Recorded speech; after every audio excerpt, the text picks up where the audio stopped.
Fala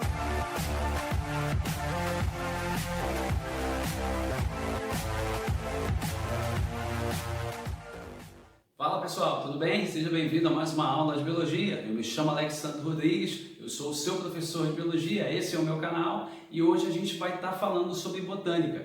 Pessoal, essa é a minha terceira aula de Botânica. Isso significa que eu já coloquei aqui uma aula sobre Briófita e uma aula também sobre Pteridófita. Então eu já quero te convidar a assistir essas duas primeiras aulas e depois vir para cá para assistir essa aula sobre Gimnospermas.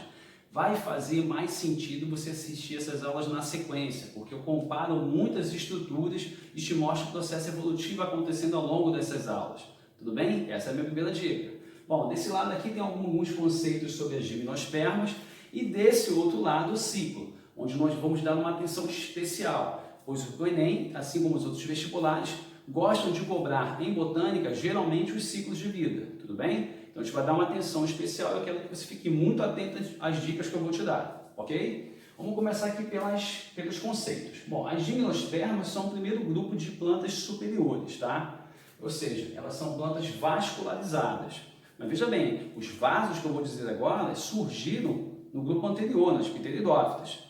Mas esses vasos também estão presentes aqui nas gimnospermas. As gimnospermas possuem os vasos xilema e o vaso floema. Esses dois vasos, eles possuem uma substância que circula dentro desse vaso e dessa forma consegue nutrir, e alimentar os tecidos desse vegetal. Nesse caso, que vasos são eles? O xilema circula dentro dele o que nós chamamos de seiva bruta. Essa seiva bruta ela é chamada assim porque ela é constituída de água e também de sais minerais e algumas vitaminas. Essa seiva circula de forma ascendente na planta. Como assim, professor?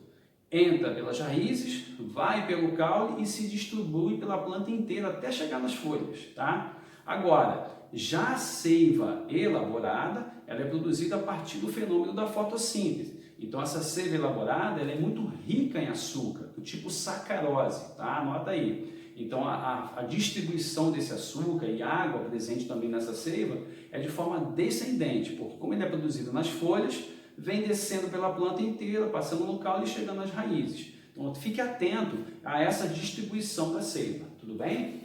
Outra coisa, são constituídas de raízes verdadeiras, assim como caule, flor e sementes nuas. Por que sementes nuas? Não existe a parte carnosa, não há fruto nesse grupo de vegetais, tá?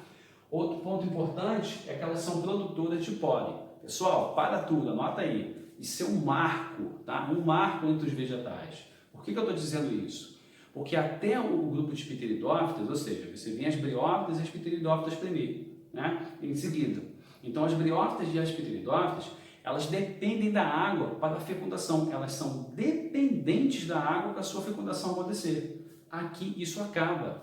Com o surgimento dos grãos de pólen, é um marco mostrando que para a gente? Mostrando que essas plantas conseguem se reproduzir de forma independente da água. Então, isso é um ponto muito importante. Anota aí. Com independência da água, você tem então uma fase dominante no processo reprodutivo, ou seja, dentro do ciclo, você tem uma fase dominante. A fase dominante do ciclo de vida das gimnospermas você vai chamar de fase esporófita. Tá? Você vai entender isso melhor. Plantas de grande porte, isso mesmo. Aqui você começa a ter o surgimento de plantas de muito grande porte, tá? Como por exemplo as araucárias, tá? E também os pinheiros, tá? São grandes exemplos aí. Então temos aqui esses conceitos. Vamos partir aqui agora para o nosso ciclo de vida. Antes de eu começar a te explicar o ciclo como um todo, eu vou te chamar a atenção aqui de forma aleatória para alguns pontos para que o ciclo fique mais claro para você, tudo bem? Bom, a primeira coisa que eu quero que você note é que existe um momento no ciclo de vida que nós chamamos de fase assexuada, tá? E o outro, fase sexuada. A diferença é que a fase sexuada você tem a união de gametas. Então os gametas são produzidos tanto a partir da fase assexuada quanto da fase sexuada, tá? O que acontece? Quando você tem a união de gametas, que vai acontecer aqui mais no final do ciclo, essa é a fase sexuada, tá, do nosso ciclo de vida aqui da gimnosperma. A fase assexuada ela é marcada desse ponto aqui, ó, dos esporófitos, seguindo aqui, ó, pelo cone feminino, as células-mãe aqui, ó, de megáspore, até a formação aqui do gametófito feminino. Então, essa fase aqui, ó, que compreende essas estruturas que eu acabei de destacar, é o que você vai anotar aí como fase assexuada. Então, a fase que corresponde como sexuada com união de gametas é essa fase quando você tem aqui a formação do tubo polínico até a formação do esporófito maduro. Então, é quando o ciclo fecha. Então, ó, do tubo polínico para frente, você vai anotar como fase sexuada, porque tem união de gametas acontecendo. Tudo bem? Outro ponto importante. Esse grupo de vegetais tem as estruturas, né, reprodutoras expostas. Isso mesmo. Essas estruturas reprodutoras, você consegue vê-las. Por que eu estou dizendo isso? Porque nas briófitas e nas pteridófitas, essas estruturas ficam escondidas dentro de cápsulas, né, dentro de estruturas que as protegem, e elas são muito pequenas, então não são visíveis a olho nu. Já as estruturas, né, reprodutivas nas gimnospermas, elas são super visíveis. Isso aqui, por exemplo, é uma guirlanda. Ah, mas o que é uma guirlanda, professor? Aquela que a gente usa na época de Natal para enfeitar o ambiente, né? Aquela guirlandazinha que enfeita, fica muito próxima à árvore de Natal. E aquilo ali é um estróbilo, ou seja, é um cone feminino, tá? Então, ó, como é que eu vou te explicar isso aqui? Ó? Preste atenção agora. Eu peguei um ramo. O que é um ramo? Imagina que você tenha a planta adulta e a gente vai identificar que os ramos, né, os galhos vão se dividindo e você tem uns ramozinhos ali presentes nesses galhos, certo? O que vai acontecer? Nesses ramos, você vai identificar simultaneamente o estróbilo masculino e o estróbilo feminino, que também pode ser chamado de cone masculino e cone feminino. Então eu peguei um ramo, trouxe para cá. Aqui você está vendo, ó, é o cone masculino, que é mais fininho e menor, e aqui o cone masculino, que ele é mais larguinho e maior. Ele é bem maior do que o cone masculino. Então, no mesmo ramo, você consegue identificar as duas estruturas reprodutoras. A partir de agora, então, a gente vai identificar como ocorre a formação do gameta feminino e a do gameta masculino e, na sequência, como ocorre a formação, então, do esporófito. Tudo bem? Então, vamos começar aqui pelo cone feminino. Temos o ramo. Esse ramo você vai chamar de esporófito, o que dá nome, né, à fase dominante, esporófita, por causa da presença dessa estrutura. Esse esporófito, ele é diploide, 2N, tá? Nele você vai encontrar as duas estruturas reprodutoras. Vou pegar aqui o cone feminino e vou trazer para cá. Pronto. Aqui está o cone feminino, que é diploide. Dentro desse cone feminino, você vai encontrar uma estrutura chamada megaesporângio.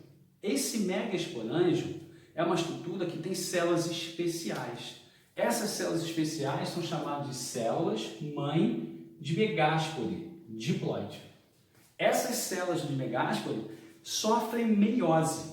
E com a meiose formam o quê? O megáspore funcional, que é haploide. A partir de uma meiose, a tendência é reduzir a metade ao número de cromossomos. Então, 2N é reduzido a N. Tudo bem? Agora que o megáspore funcional foi formado, ele vai sofrer sucessivas mitoses e vai formar uma estrutura que você vai anotar aí como gametófito feminino. Galera, o gametófito feminino tem dentro dele o que nós chamamos de arquegônio. E esse arquegônio tem a função de produzir o gameta feminino que você vai anotar como oosfera. Tá aqui, ó.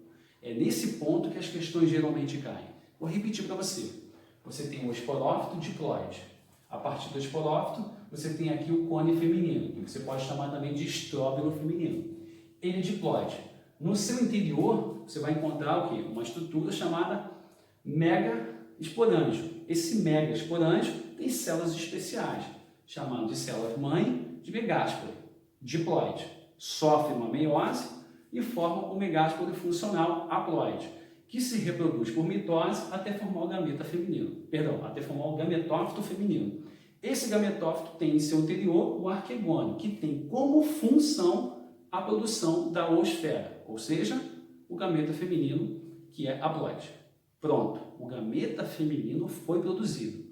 Agora a gente precisa verificar como ocorre a formação do gameta masculino. No mesmo ramo, ou seja, no mesmo esporófito, você vai encontrar o cone o cone masculino, tá? Esse cone, ele é diploide, assim como o cone feminino, tá? Ele é diploide. Dentro desse cone, também existe uma estrutura chamada, aí nesse caso não é, né, mega, mas microesporângio. Então você tem o cone feminino, no seu interior, o microesporângio com células especiais, chamadas células-mãe de micrósporo. Essas células-mãe vão formar uma estrutura chamada de micrósporo funcional. Esse micrósporo funcional haploide, ou seja, N, terá a função de produzir o gameta masculino, ou seja, os grãos de pólen. Pronto, o gameta masculino foi produzido. Agora que nós temos o gameta feminino, o alosfera, e o gameta masculino, ou seja, os grãos de pólen, ambas as células são haploides, elas precisam se encontrar. Quando elas se encontram, você chama isso de fecundação. Então, como é uma polinização, esse pólen vai chegar até o interior do gametófito feminino, vai entrar nele e vai encontrar quem? A oosfera. Quando eles se encontrarem, vai acontecer um processo muito importante. Eles se encontram e aí começa a crescer em volta deles uma estrutura que você vai anotar aí agora, tá? Tubo polínico. Isso foi cobrado no Enem de 2019, tá? Anota. Então, o tubo polínico, ele começa a crescer em volta dessas duas células, permitindo que a fecundação aconteça.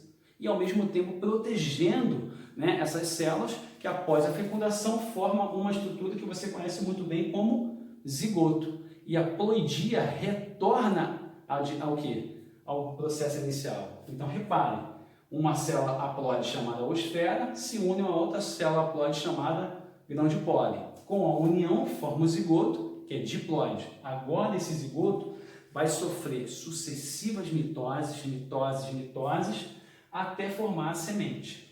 Essa semente cai no solo, germina e, ao germinar, ela forma o esporófito jovem. Esse esporófito jovem amadurece e vira o esporófito maduro. Pronto, o ciclo terminou. Galera, presta atenção em cada um desses pontos. Retorna à aula, anota, tira um print, tá? Gostaria da frente você tirar um print, tira um print do ciclo de vida e faça anotações de tudo aquilo que eu destaquei aqui para vocês. É muito importante. A grande maioria das questões sobre botânica vem sobre ciclo de vida e muitos alunos ficam desesperados, achando que é difícil. Mas não é. Como vocês puderam ver, basta você saber distinguir as etapas. Prestar atenção nos nomes técnicos, prestar atenção na ploidia, quando é diploide, quando é haploide, que você vai mandar bem. Beleza?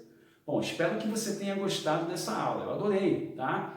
Então, quero te convidar a se inscrever no meu canal. Não esquece de deixar seu like, isso fortalece aqui o meu canal para continuar colocando aqui aulas gratuitas para você. Esquece de marcar um colega, enviar para ele, ou seja, fortalecer aí, né, o meu trabalho, disseminando a educação para vários cantos. Quero também te convidar a me seguir lá no Instagram e no Facebook. Lá você me encontra como Alexandro Rodrigues ou Prof. Alexandro Rodrigues e eu te espero até uma próxima aula. Até lá!